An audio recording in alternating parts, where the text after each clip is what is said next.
yang dimuliakan dan dirahmati oleh Allah Subhanahu wa taala. Marilah kita buka acara pada malam hari ini dengan bacaan suratul Fatihah, yang mana mudah-mudahan dengan wasilah karamah dan mujizat dari suratul Fatihah ini kita semua senantiasa dimudahkan oleh Allah Subhanahu wa taala untuk menuntut ilmu sehingga dapat dengan mudah untuk memahami, melaksanakan dan mengamalkan apa yang telah diajarkan oleh guru kita bersama. Ala diniyah wa kulniyatin salihah ila hadratin Nabi Mustafa Rasulullah sallallahu alaihi wasallam. Al-Fatihah. A'udzu billahi minasy syaithanir rajim. Bismillahirrahmanirrahim. Alhamdulillahi rabbil alamin. Ar-Rahmanir Rahim. Maliki yaumiddin. Iyyaka na'budu wa iyyaka nasta'in. Ihdinas siratal mustaqim. Siratal ladzina an'amta 'alaihim ghairil maghdubi 'alaihim waladdallin. Amin. Untuk selanjutnya waktu kami persilakan kepada guru kita bersama Al-Mukarram Bapak Ustaz Saiful Bahri. Sallu ala Muhammad.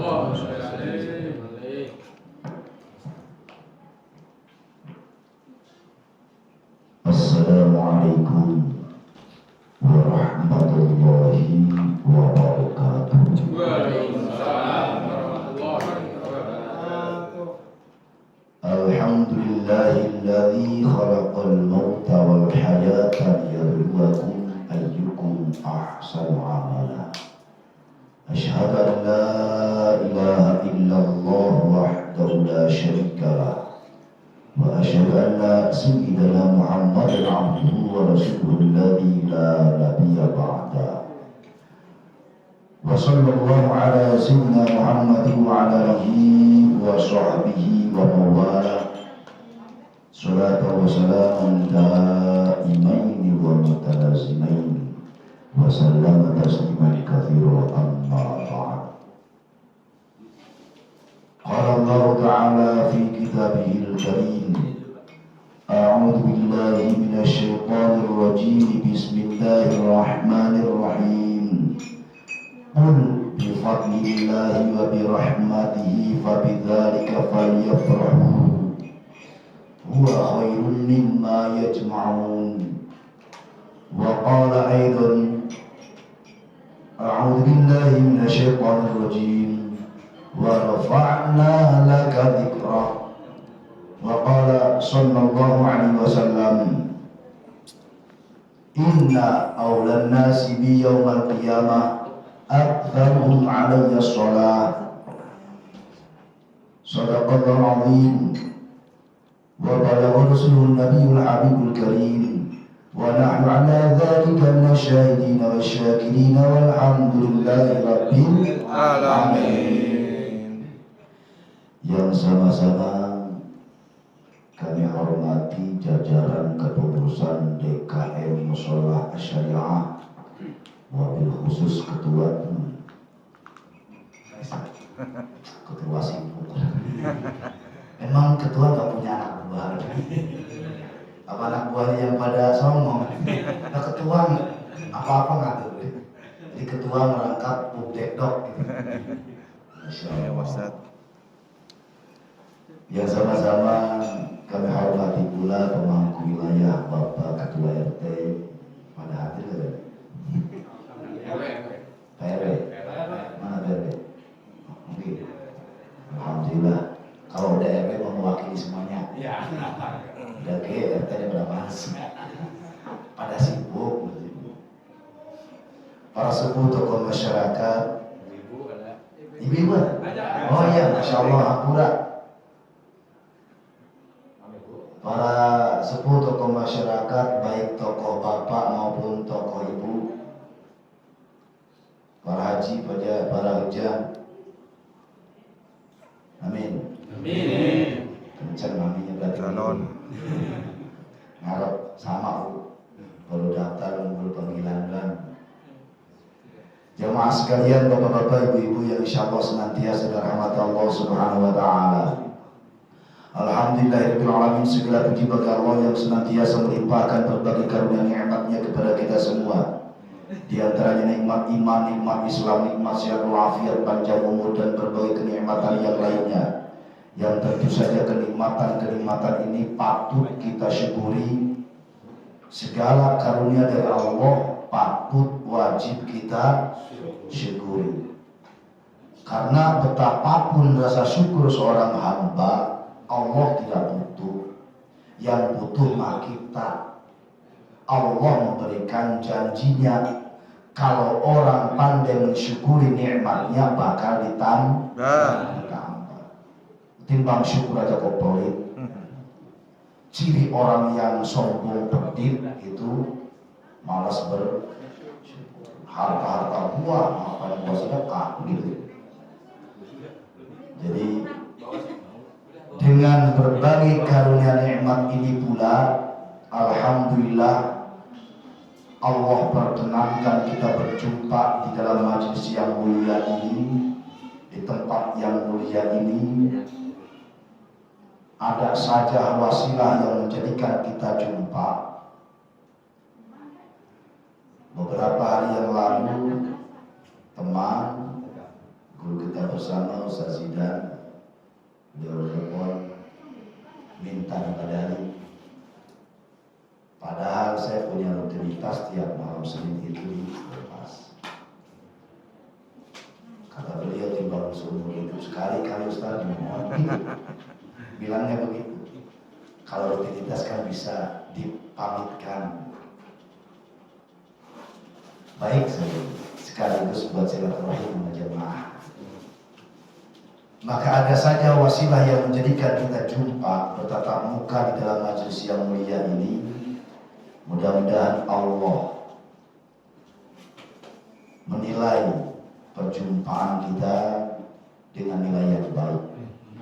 Dan Allah limpahkan pahala yang berlipat ganda. Terlebih pula, insya Allah di dalam majelis ini, sebagaimana yang disampaikan tadi, yarfa'illahu alladhina amanu minkum walladhina utul ilma. Insya Allah di dalam majelis ilmu ini, di dalam majelis ini kita akan sedikit belajar tentang pentingnya agama, tentang pentingnya ilmu. Maka janji Allah akan mengangkat derajat orang-orang yang beriman dan orang-orang yang berilmu beberapa derajat. Maka inilah sisi positif perjumpaan ini. Dan insya Allah pula dalam kesempatan pada majelis ini kita akan bersama-sama bermunajat kepada Allah, berselawat kepada Rasulullah Sallallahu Alaihi Wasallam. Karena sesuai dengan atensi beliau, kita kan hanya Ustaz, di temanya apa kita ngisi. Sebenarnya mah bebas Ustaz, kata beliau. Cuma momentumnya ini Rabiul Awal.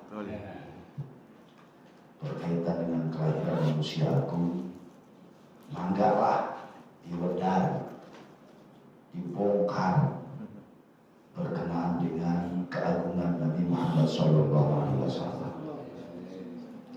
Saya bilang Ustaz, kegayaan ujung nantang saya bongkar. Tiba kesempatan sekali bongkar-bongkaran. Nah, kalau bongkar-bongkar maka berkali-kali ya. Sebab Rasulullah itu tidak cukup sekali membongkarnya di dalam kemuliaan. Tapi tentu saja dengan segala keterbatasan waktu dan ilmu, insya Allah pada kesempatan malam hari ini kita akan bahas kenapa sih orang bertanya-tanya, kenapa sih kompak ya, kata orang Betawi. Di segala penjuru dunia, umat Islam merayakan hari kelahiran Rasulullah SAW di bulan Rabiul Awal. Di segala penjuru dunia, mayo nggak ada kok ono orang sebelah lah, namanya di sebelah, yang sebelah mah ya somplak, orang sebelah kok yang kagak setuju biarin di bang sebelah, kita makan butuh. Ya emang dasarnya orang pada begitu mengaji belum pada kelar udah berani berfatwa. Orang kalau ngaji belum pada kelar berani berfatwa, dari mulutnya penuh penyesatan. Banyak perkara-perkara yang jelas dalilnya danta dibilang nggak ada. Itu orang yang ngajinya belum kelar. Banyak yang model begitu. Udah kepedean berfatwa sehingga bikin umat bingung. Nah emang model begitu memang diciptakan oleh sekelompok orang biar umat bingung, sehingga sama bingungnya mudah berantem. Loh, umat Islam itu kudunya bersatu. Beda biasa. Di zaman Nabi beda itu biasa. Tapi beda bukan berarti mudah bertengkar. Beda itu biasa di zaman Nabi. Yang menjadi masalah mereka menciptakan perbedaan untuk bertengkar, itu masalahnya. Padahal perbedaan itu sudah hal yang menjadi biasa. Jadi itu 4 madhab, enggak usah 4 madhab dah. Nabi aja ngajarin cara sholat kepada para sahabat beda-beda. Nah buktinya sampai kita sekarang sedekah, ada yang di atas dada, di dada, bawah dada, di pusar, bawah pusar juga ada yang bersedekah. Ada yang lempeng, ada yang nyempong kiri. Nah itu dari mana? Nah semuanya dari Nabi. Silahkan dipakai selama itu bersumber dari. Yang menjadi masalah adalah ketika sekelompok orang tadi menetapkan suatu hukum dengan kebenaran mutlaknya, yang lain salah. Nah itu yang membahayakan. Syariat itu tidak mutlak kebenarannya itu. Hatta ibadah makhluk. Apa ibadah makhluk? Ibadah yang paling utama. Sholat saja itu beda, apalagi yang lain. Semuanya dari Nabi. Loh, salah besar. Di segala perbedaan tadi kemudian ada sekelompok orang mengambil salah satu yang dari Nabi tadi menjadi ketetapan hukum mereka, kemudian menjadi kebenaran mutlak, yang lain salah. Bahaya. Dari sinilah timbul bumbu perpecahan. Banyak perbedaan di zaman Nabi. Para sahabat sering berbeda. Apakah Nabi langsung membuat tuduhan? Kagak. Semua dibenarkan oleh Nabi. Banyak perkara beda. Dan gak mungkin dong Imam Malik, Imam Ahmad, Imam Hanafi, Imam Syafi'i berbeda dalam madhabnya. Apakah berbeda kemudian tidak memakai Quran dan hadis? Mustahil. Karena 4 madhab ini pencetusnya ini orang-orang pilihan yang dipilih Allah untuk umat. Kok beda? Emang dari sononya ada beda. Baginda misalnya Imam Ahmad bin Hanbal tidaklah berkunut, gurunya Imam Syafi'i berkunut. Kok? Iya.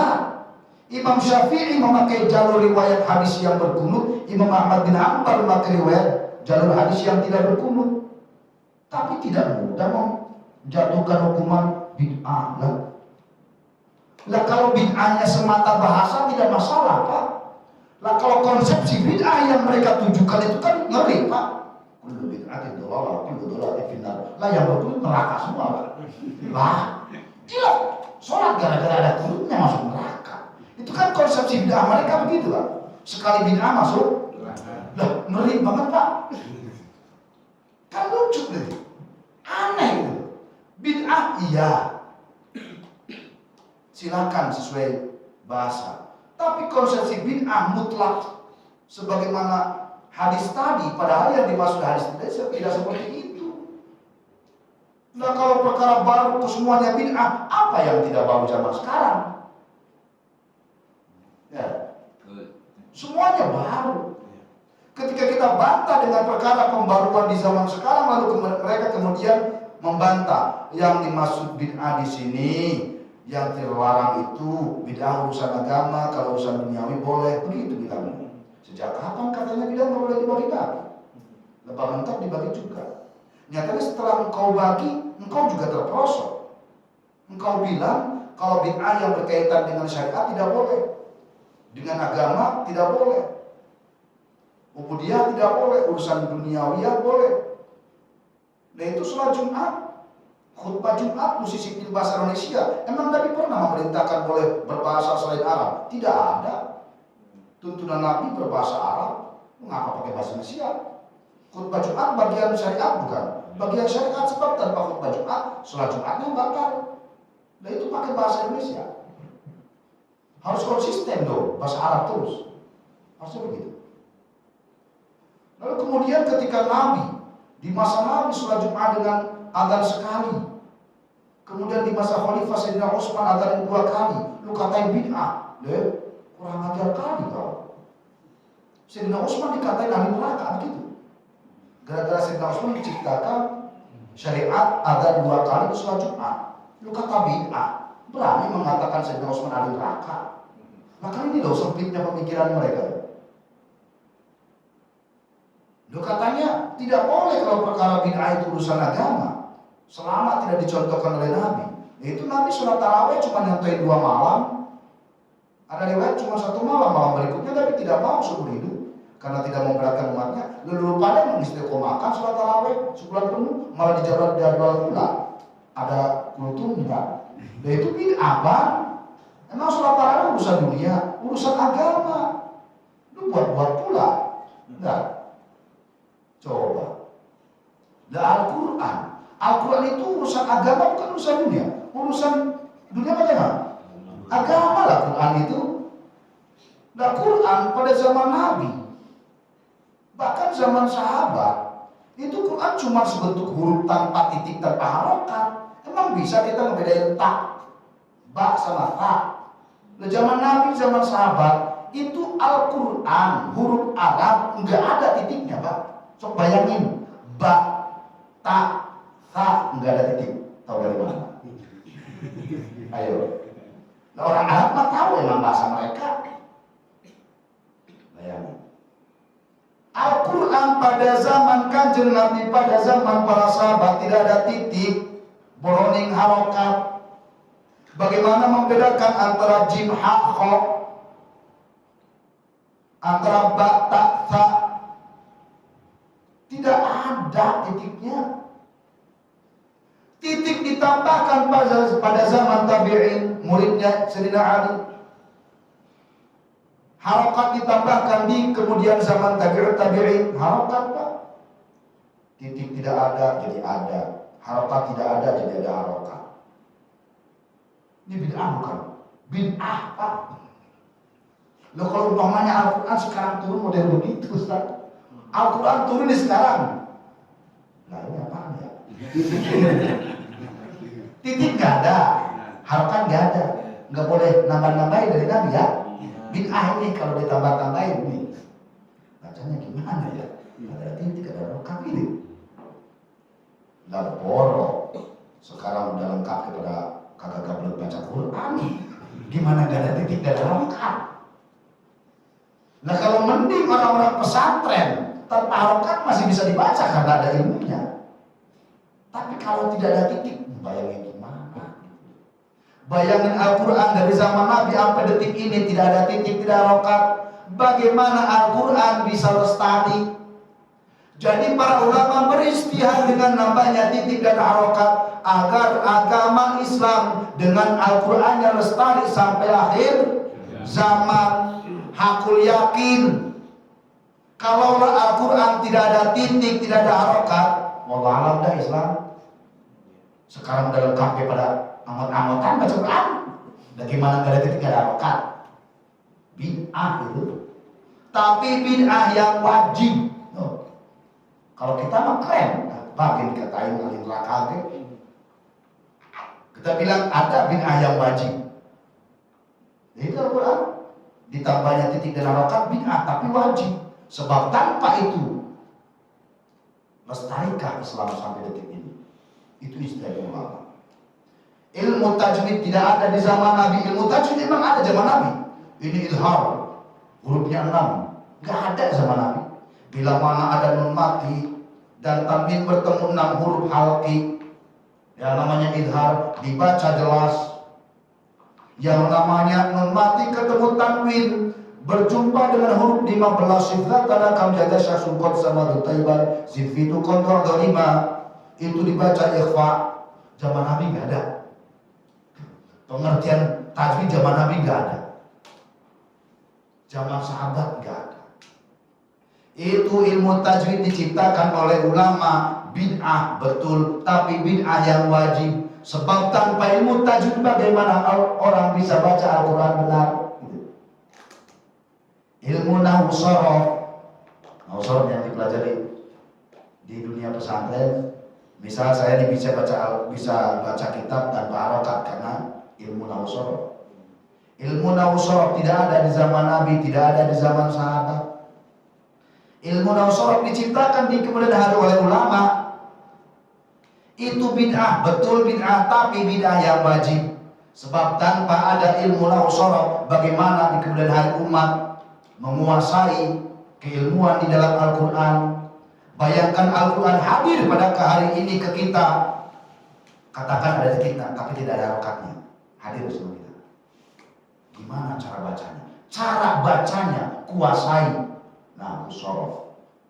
Orang bisa menguasai ilmu nahwu shorof, baca Al-Quran tanpa harokat bisa.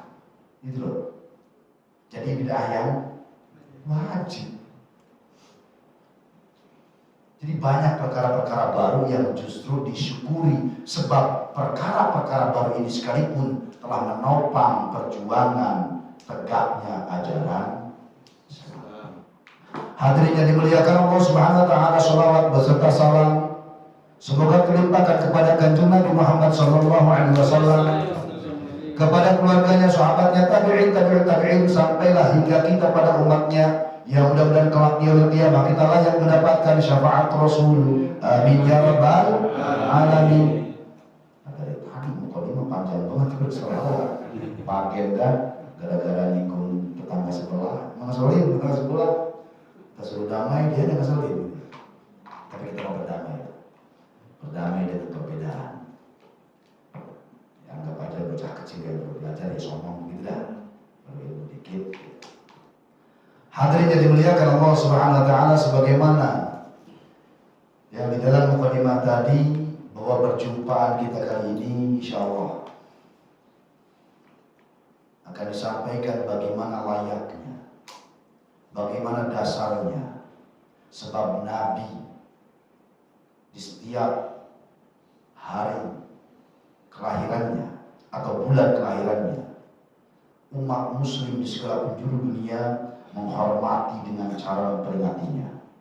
Padahal kita kalau mau jujur, apalagi kalau di kampung-kampung, tahu dari sini mana? Ini seminggu sekali suka baca Rawi Al-Barzaji. Oh, apalagi sama kali ya kampung saya. Gak usah nunggu setahun kali. Seminggu sekali dibacakan Maulid Al-Barzaji. Itu sebagai bentuk cinta dan kerinduan kepada Rasulullah sallallahu alaihi wasallam. Hadirin yang dimuliakan Allah Subhanahu wa taala, apa dasarnya? Jika kemudian para ulama di kemudian hari, betul pada zaman Nabi enggak ada.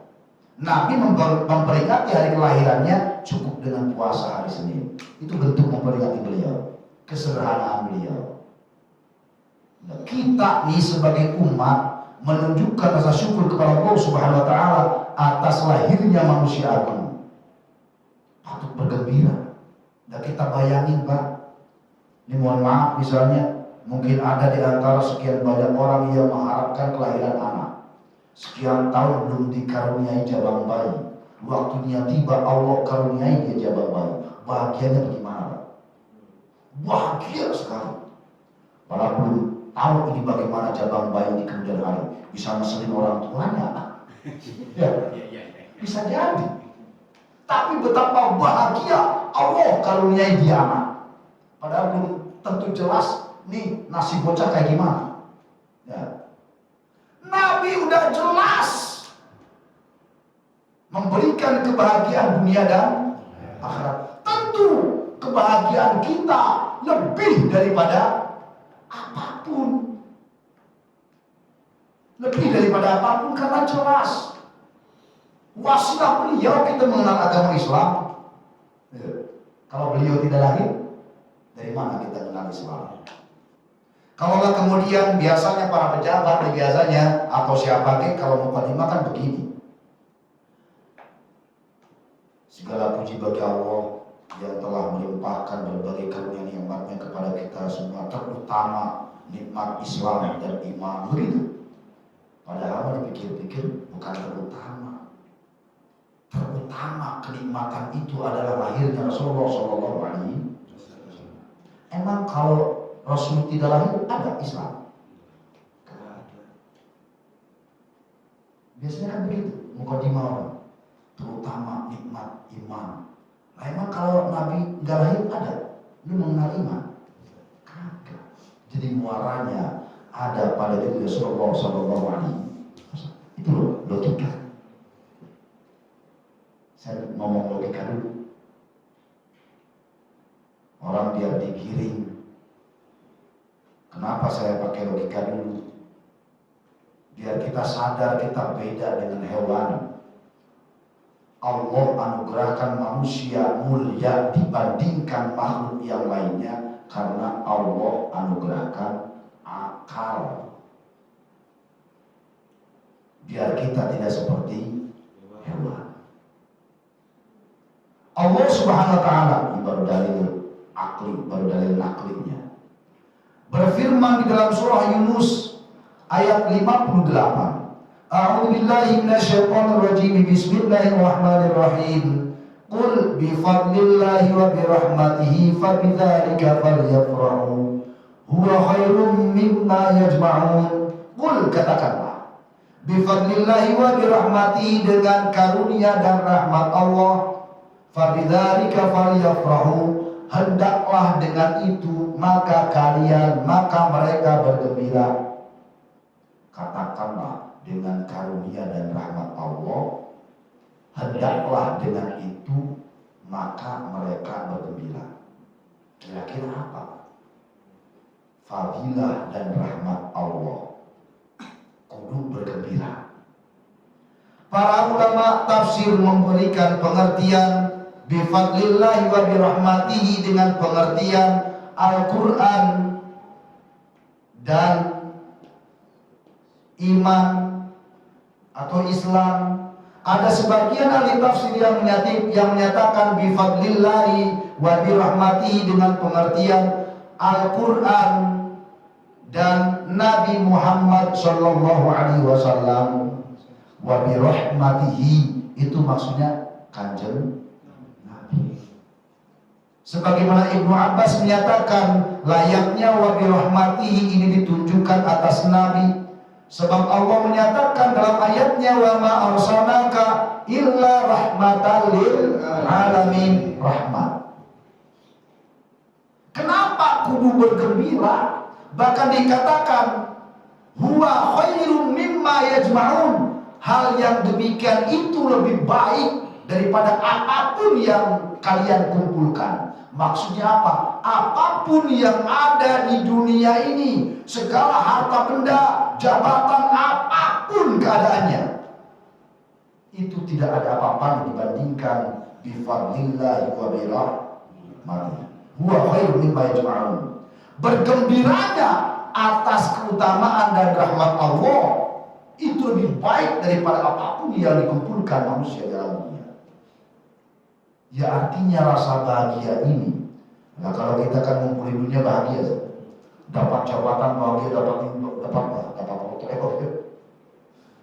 Mestinya rasa bahagia perkara itu lebih tidak ada artinya dibandingkan bahagia atas kelahiran Rasulullah Sallallahu Alaihi Wasallam. Inilah maksudnya. Wa birahmatihi.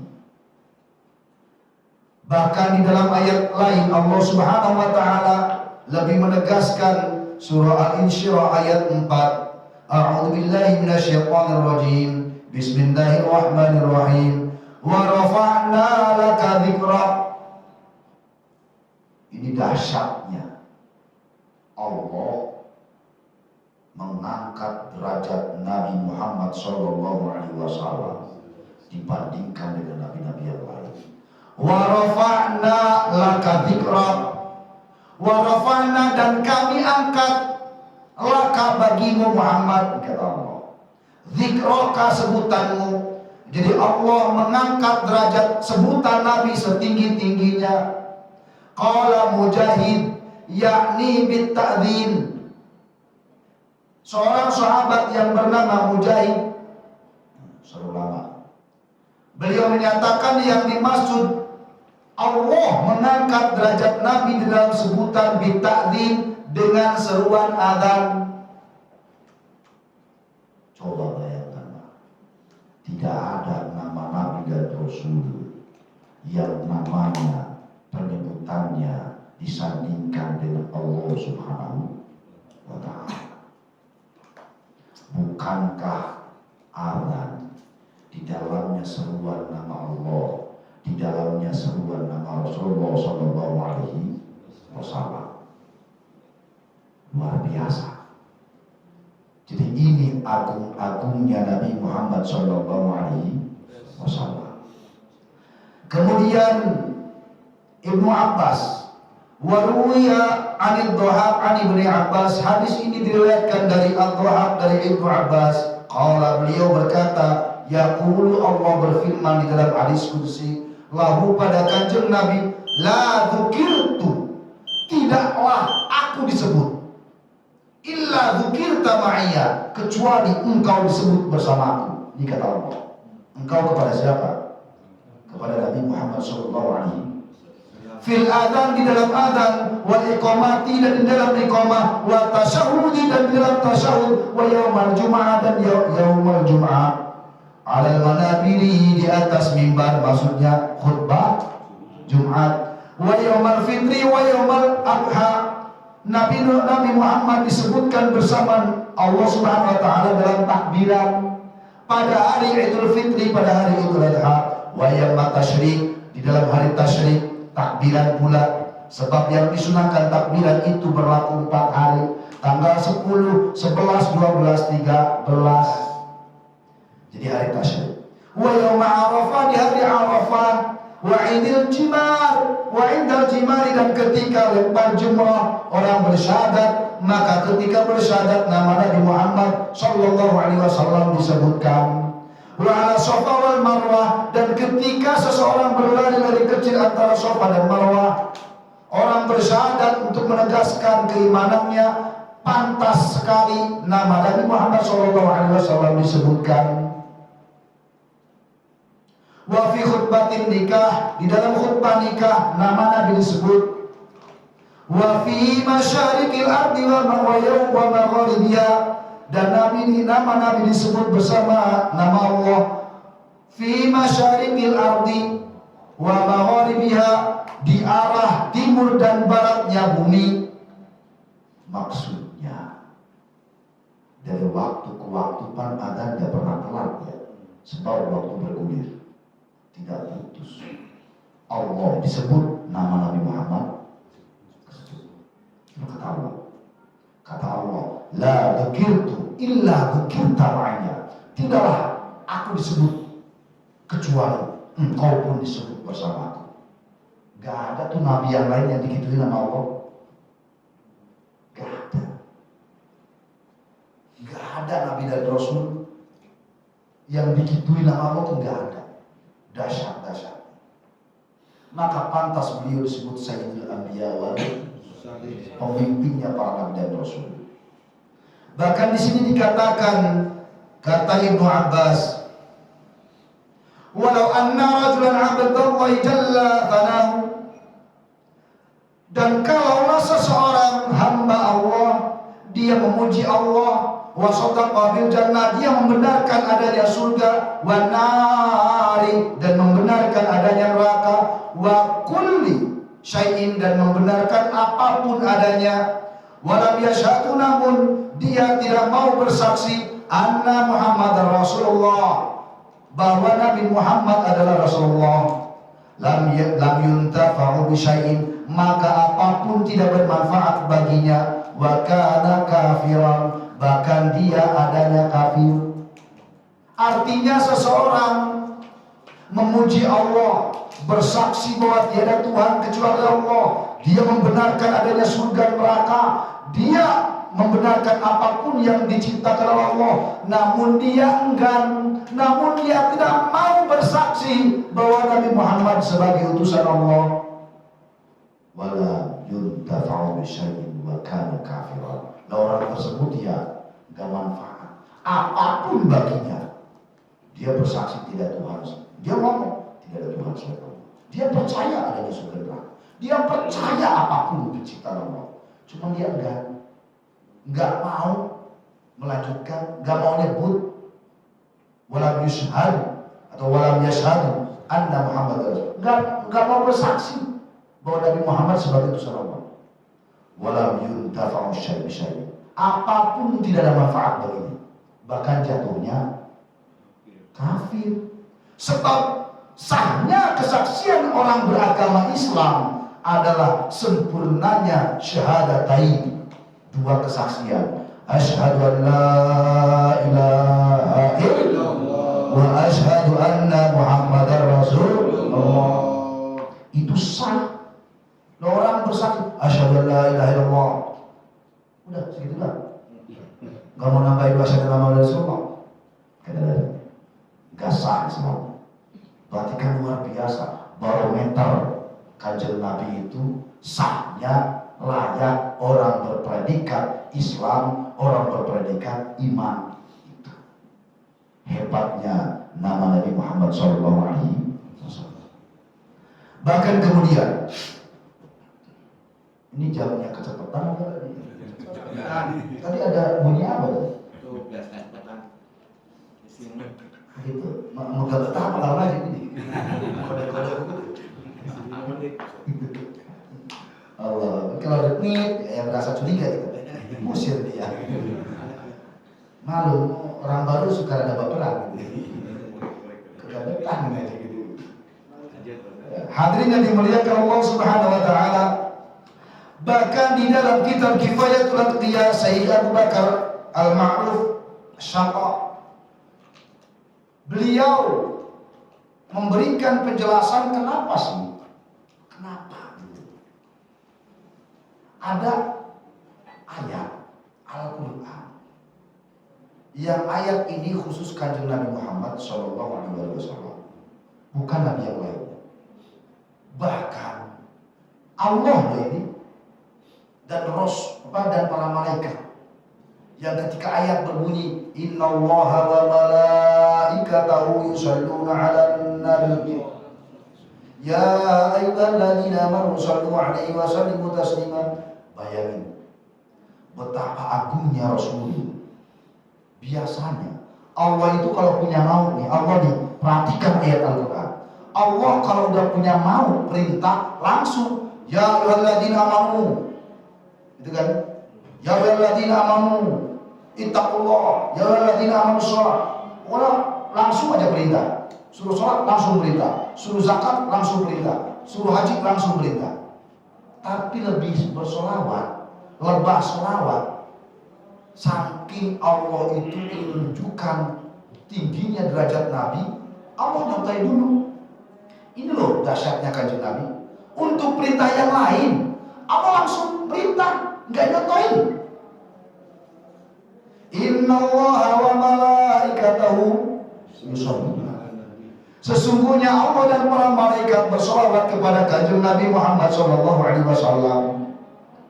Baru, wahai orang-orang yang beriman, bersolawatlah kalian kepada Kanjeng Nabi dengan sebaik-baik solawat.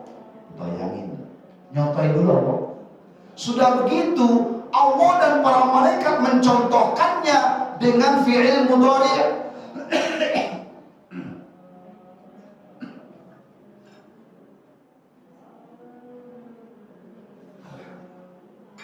Sedikit ilmu nahwu, ilmu shorof.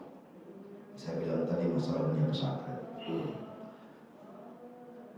Ayat Al-Quran ini ketika memakai kata kerja yusalluna itu fi'il mudhari. Fi'il mudhari itu faidahnya adalah hal dan mustaqbal. Artinya semua perbuatan yang dilakukan saat ini, saat itu juga, atau yang akan datang, itu fi'il mudhari. Artinya kalau dikembalikan kepada fi'il mudhari, innallaha wa malaikatahu yusholluna di sini fi'il mudhari. Nah kalau fi'il mudhari yang berlaku, maka kemungkinan yang terjadi adalah sesuai maknanya fi'il mudhari, adalah Allah dan para malaikatnya bersolawat saat itu dan terus menerus sampai kapanpun. Sebab fi'il mudhari maknanya zaman, hal, wal, mustaqbal. Mustaqbal itu zaman yang akan datang. Artinya Allah dan para malaikatnya terus bersolawat sampai hari kiamat. Itu loh pentingnya ilmu sorof. Jadi tahu, oh, ini orang kalau belajar di terjemah di Google sombong orang pesantren kalem-kalem. Iya, tuh. Kalem, orang pesantren kalem. Nah kalau beringas itu kalah ditantang kan ya. Kita mau kalem. Tapi kalau udah dimulai banyak gimana gitu. Nah, itu pentingnya ilmu. Jadi dari kalimat aja Allah ingin menampakkan keagungan Rasul dengan fi'il mudhari, artinya Allah terus bersolawat dengan para malaikat. Ini makna agung. Bukan sekedar mencontohkan, tapi terus-terusan. Lah bagaimana ketika Allah dan para malaikatnya terus-terus bersolawatan kepada kanjeng Nabi Muhammad, lo tentu umatnya perlu, bahkan wajib sebagai bentuk rasa syukur. Sehingga Rasulullah SAW di dalam sabdanya, Inna ulan nasi biyawmal qiyamah aktarum alaiya sholat. Sesungguhnya golongan manusia yang pertama kali bersamaku dari kiamat adalah mereka yang paling banyak membaca sholawat. Itu jaminan kanjeng Nabi. Nah, kalau dari kanjeng Nabi yang jamin, mustahil Nabi mengingkarinya. Inna aulan nasi yaumal qiyamah. Sungguh golongan manusia yang pertama kali bersama dari kiamat adalah mereka yang paling banyak baca sholawat. Banyakin baca sholawat. Masalahnya manusia itu udah kayak ini hadis nyampe. Ini kan hadis sudah nyampe ya. Emang kalau hadis ini udah nyampe nih sama masyarakat, pada malas sama sholawat, misalnya gitu ya.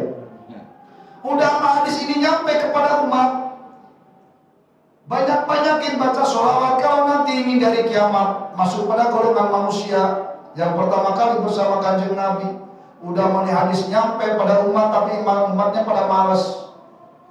Nah para ulama tahu malasnya umat, maka para ulama membuat kreasi, membuat bid'ah. Bahasa kita apa? Bid'ah. Nah, biar kata bid'ah apa gitu? Saya bilang bid'ah juga yang wajib ada. Para ulama membuat kreasi dengan cara apa? Betapa kayanya Nusantara kita ini. Berbagai tradisi yang baik. Orang bangun rumah tasyakuran, ada sholawatan. Orang kelahiran anak tasyakuran, ada akikah. Orang apapun bentuknya pengajian, ada pembacaan sholawat dulu. Ini ulama pinter-pinternya agar umat mau banyak baca sholat. Itu loh maksudnya. Emang kalau hadis Nabi sampai emang langsung ngamalin? Kagak, pada males. Ulama tuh sayang, biar pada rajin baca sholawat, dibuat acara. Nah gitu, misalnya. Itu loh maksudnya. Nah, enggak yakin bang tiap hari, yakin sehari itu 1000 sholawat. Nah, silakan. Coba ya. Nabi udah memberikan jaminan, banyakin baca sholawat. Aku yakin perkara mudah, wasilah enteng, yang cepatnya wusul kepada Allah itu sholawat, bukan yang lain. Sholawat itu paling mudah menjadi wasilah terkabulnya hajat. Kenapa? Sebab Rasul itu kekasih Allah. Kita nih kalau pingin butuh, kita deketin orang yang terdekat, orang yang kita butuhin. Itu wasilah namanya. Nah kita jangan alat dah ngadep atasan itu, langsung nyelonong begitu, kan didaprak. Deketin, siapa yang paling dekat dengan dia? Gitu ya? Itu logikanya begitu. Hadirin yang dimuliakan Allah Subhanahu wa taala, kembali kepada kenapa Allah ketika menyatakan innallaha wa malaikatahu yusholluna 'alan nabi tadi. Ini Sayyid Abu Bakar Al-Ma'ruf Sapa Beliau dalam kitabnya Kifayatul Atqiyah begini. Kenapa betapa dahsyatnya Allah, para malaikat bersolawat, kemudian Allah menyuruh orang-orang beriman bersolawat. Alasannya beliau begini. Li'annahu sallallahu alaihi wasallam huwa wasilatul uzma lana fi kulli ni'mah. Li'annahu sallallahu alaihi wasallam, karena alasannya kanjeng Nabi Muhammad sallallahu alaihi wasallam wal wasilatul uzma, beliau adalah wasilah agung atas segala nikmat. Nabi itu wasilah agung atas segala nikmat. Bal huwa lijadu fi kulli ni'mah, bahkan beliau perwujudan awal mula alam semesta ini. Bal huwa lijadu fi kulli makhluk, bahkan beliau adalah wujud intisari semua makhluk yang ada di alam semesta ini. Jadi kalau kemudian kanjeng Nabi disebut sebagai wasilah agung atas segala nikmat, maksudnya begini. Yang saya bilang tadi, bukankah orang sering bilang segala puji bagi Allah yang telah menganugerahkan berbagai karunia nikmatnya, kecuali nikmat terutama nikmat iman, begitu? Sekarang saya tanya balik, nikmatnya iman bakal dapat kagak kalau Rasul tidak lahir? Kagak. Orang bakal beragama Islam kalau Rasul tidak lahir? Kagak. Bahkan bal huwa lijadu fi kulli makhluk, bahkan kanjeng Nabi itu sebagai intisari wujud alam semesta. Ya Allah yang menyatakan. Artinya tidaklah mungkin Allah menciptakan surga neraka kalau kanjeng Nabi tidak dilahirkan. Dan buat apa surga? Buat orang-orang yang beriman. Kenal iman dari mana?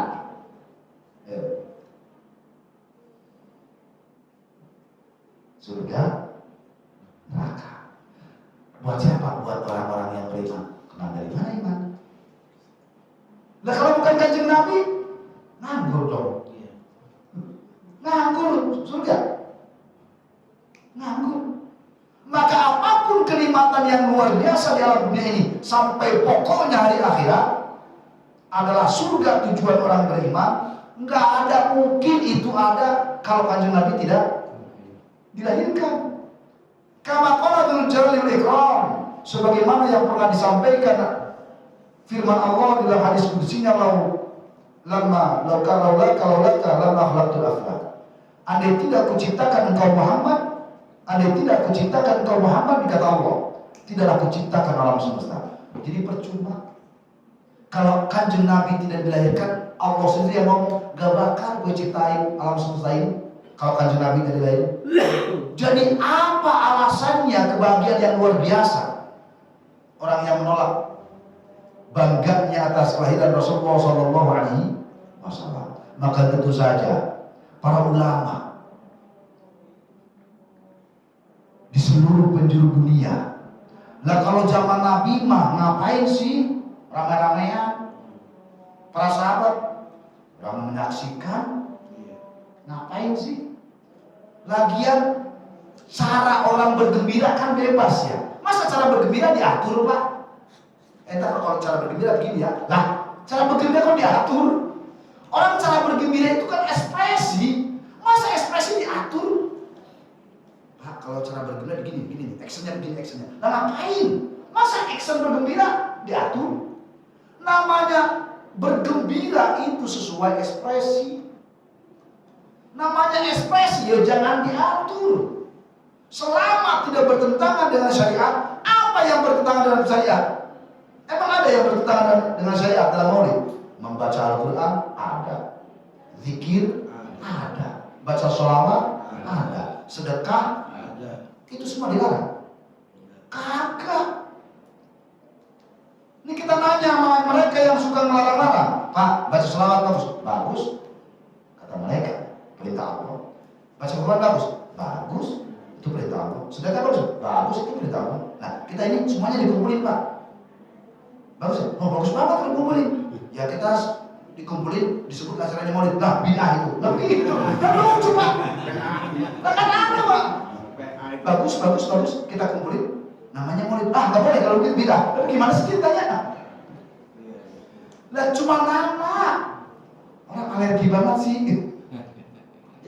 Hadirin yang dimuliakan Allah Subhanahu wa taala.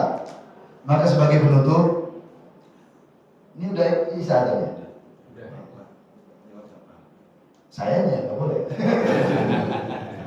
Nggak, canda. Sebagai penutup, semua jamaah sekalian mungkin tidak akan asing dengan kalimat ini. Sebab kalimat ini sebagaimana tadi disampaikan, di sini kan rutin tiap malam ada janji, tiap malam Senin, tiap malam Minggu. Kalimat ini mungkin semuanya sudah hafal. Ya tidak hafal tapi tidak asing pasti. Di dalam mukadimah Maulid Al-Barzanji, Syekh Ja'far Al-Barzanji membuat kalimat yang luar biasa indah. Beliau menuliskan kalimat dalam mukadimahnya, Al-jannatu wa na'imuha sa'dun liman yusalli wa yusallim wa yubariku alaihi.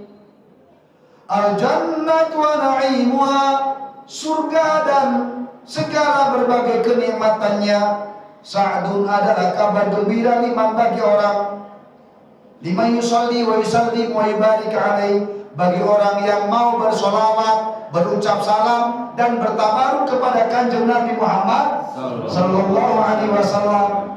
Betapa indah. Itu kan lagi merayu kita. Itu kan mukadimah itu. Al-jannatu wa na'imuha sa'dun liman yusalli wa yusallim.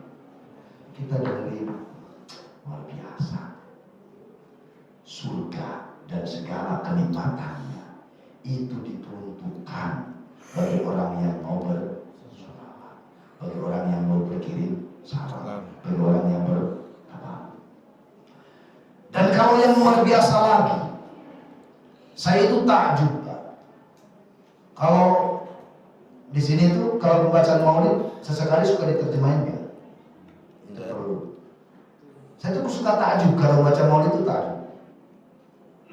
Ketika membaca Maulid Al-Barzanji takjub. Ketika dibacakan, ya Allah, dahsyat sekali kandungannya.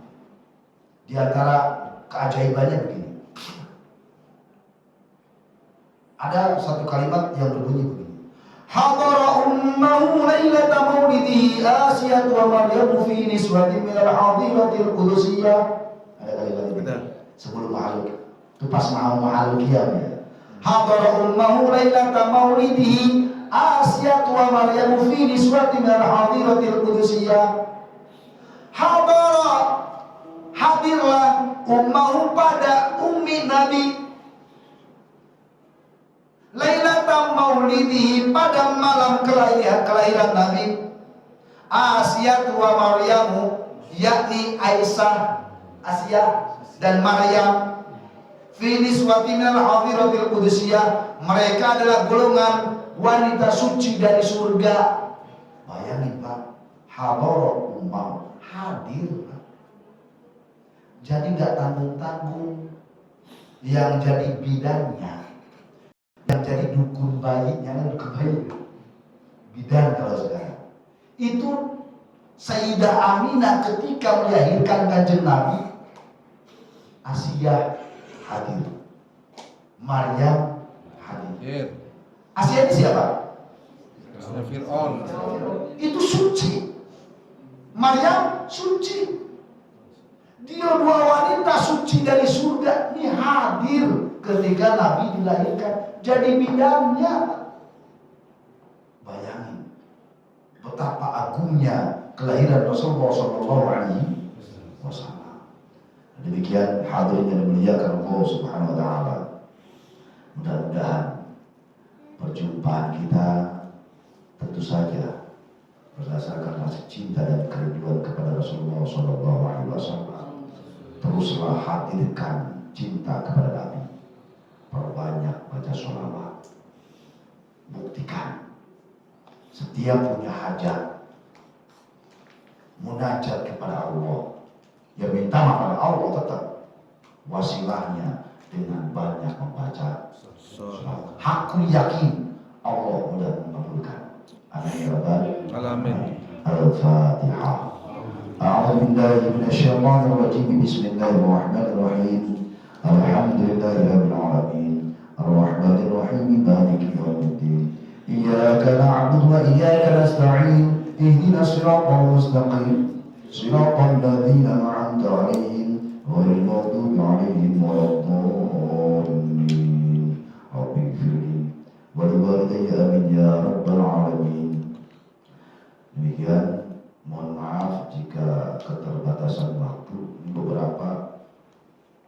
Insya Allah jika Allah berkenan kita berjumpa kembali.